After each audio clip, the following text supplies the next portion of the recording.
क्या आपको पता है कि दिवाली सिर्फ श्री राम के वनवास से वापस अयोध्या आने की खुशी में नहीं मनाई जाती? दिवाली मनाने के 12 कारण और हैं।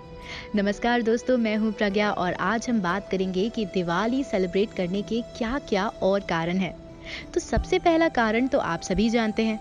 हिंदू महाकाव्य रामायण के अनुसार भगवान राम, उनके भाई लक्ष्मण और पत्नी सीता राक्षस राजा रावण को हराकर 14 साल के वनवास के बाद अयोध्या आए थे और इसीलिए भारतवर्ष में दिवाली मनाई जाती है।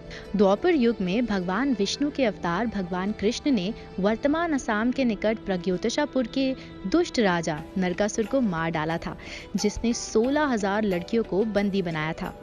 उत्तरी भारत के ब्रज क्षेत्र में, असम के कुछ हिस्सों में, साथ ही दक्षिणी तमिल और तेलुगु समुदायों में नरक चतुर्दशी को दिवाली के रूप में मनाया जाता है, जब श्री कृष्ण ने नरकासुर का वध किया था।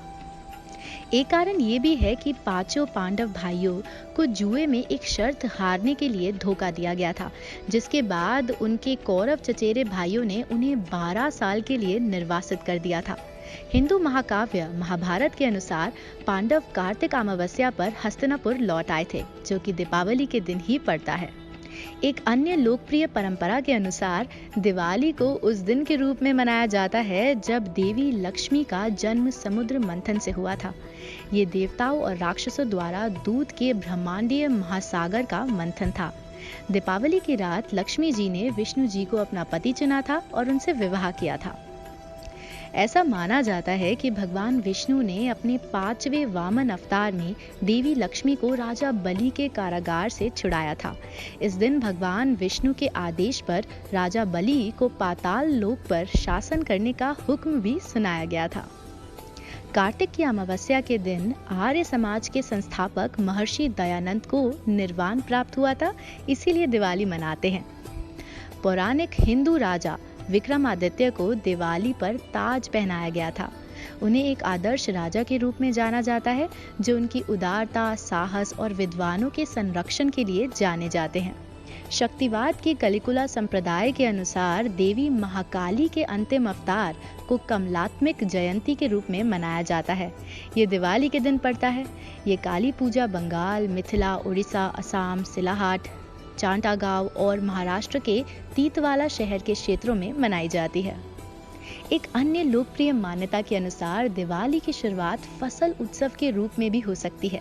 इस दिन सर्दियों की शुरुआत से पहले पूर्व वर्ष की फसल को उत्साह से मनाया जाता है। और सिर्फ हिंदू धर्म में ही नहीं, जैन धर्म में भी वर्तमान ब्रह्मांडीय युग के 24वें और अंतिम जैन तीर्थंकर महावीर की आत्मा के निर्वाण की वर्षगांठ मनाने के लिए दिवाली का त्योहार मनाया जाता है। कार्तिक मास की चतुर्दशी को महावीर को मोक्ष प्राप्त हुआ था और इसीलिए जैन धर्म में इसको दिवाली के नाम से मनाते हैं। और सिख धर्म में भी दिवाली के संबंध एक ऐतिहासिक घटना से है। छठे सिख गुरु हरगोबिंद 52 अन्य हिंदू राजाओं के साथ दिवाली के दिन मुगल सम्राट जहांगीर द्वारा कैद से रिहा किए गए थे और इसीलिए इस दिन को दिवाली और बंदी छोड़ दिवस के रूप में भी मनाया जाता है। तो देखा आपने कैसे कई सारे कारण हैं दिवाली के इस पर्व को मनाने के। कमेंट सेक्शन में टाइप करके ज़रूर बताइए कि आपको ये वीडियो कैसी लगी और VNN के YouTube चैनल को सब्सक्राइब करना ना भूलें।